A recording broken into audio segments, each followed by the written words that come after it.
faith in the Toronto Maple Leafs and faith within the Toronto Maple Leafs is getting tested, as the group followed up its most lopsided loss in nearly 5 years with another decisive L.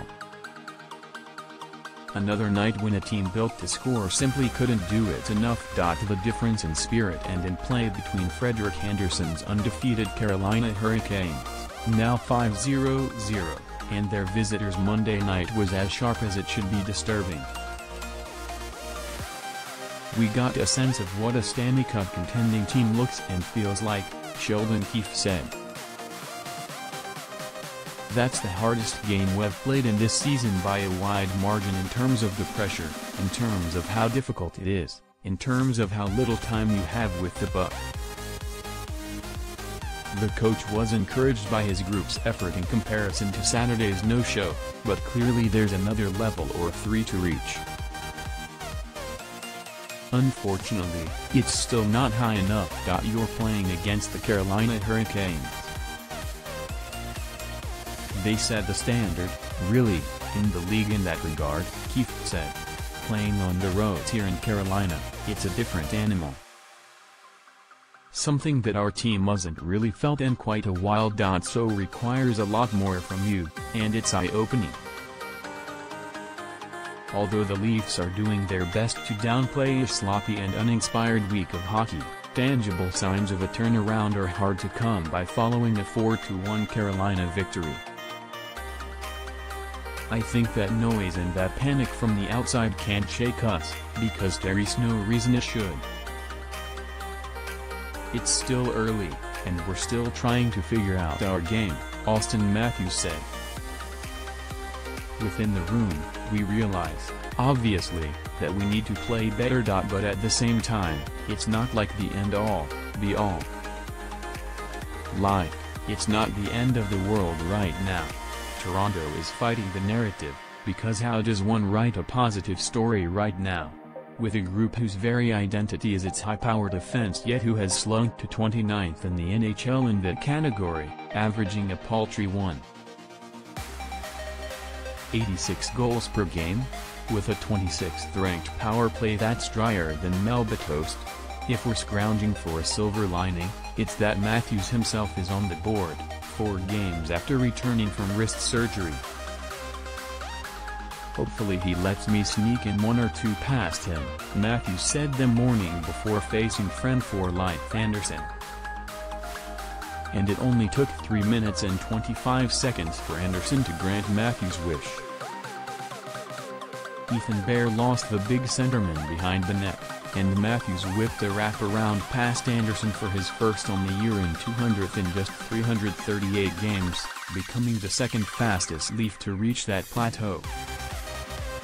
As Keefe scrambled all 4 of his line in search of any offensive spark, Michael Bunting and William Nylander were promoted to Matthews' wings. The trio looked dangerous early, with a nice Bunting forecheck helping to get the puck on Matthews' blade. "We've actually been spending a lot of time together off the ice. So hopefully that can kind of translate on the ice as far as chemistry goes," Matthews said of Scarborough's finest.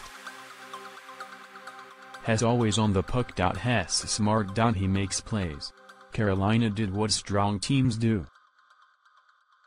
They responded. The Canes buzzed back with prime scoring chances. Andrei Svechnikov hit a double post off a sky-high alley-oop pass. Vincent Trocheck whiffed on a clear breakaway. And Jack Campbell stoned Jesper Fast on a nicely executed 2-on-1. Soon enough, the better club broke through. Sebastian Aho tied the contest in period 2 by deftly tipping an Ethan Bear point shot. Then fourth-liner Steven Lawrence out-muscled Rasmus Sandin for a loose puck in the slot and whipped the winner right through Campbell's legs.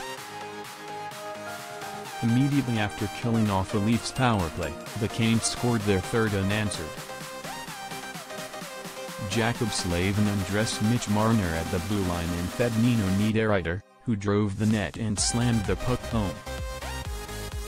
"We gotta believe in one another, and everyone loves each other in this room. It's such a close hockey team. And if any team were to do it, to get out of this rut we're in, it's us, Bunting said.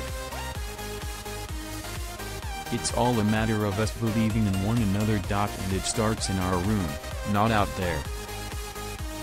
The Maple Leafs carried their 4-game losing skid into Chicago Wednesday in a showdown between two storied franchises digging themselves into early season crises.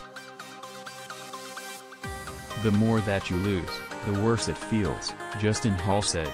So, it's gonna be very important for us to get back on the horse and get a big win. Svechnikov is soaring after signing his 8-year, $62 million extension in late August. He's entered the season with a 5-game point streak. His 5 goals and 9 points put him top 10 league-wide.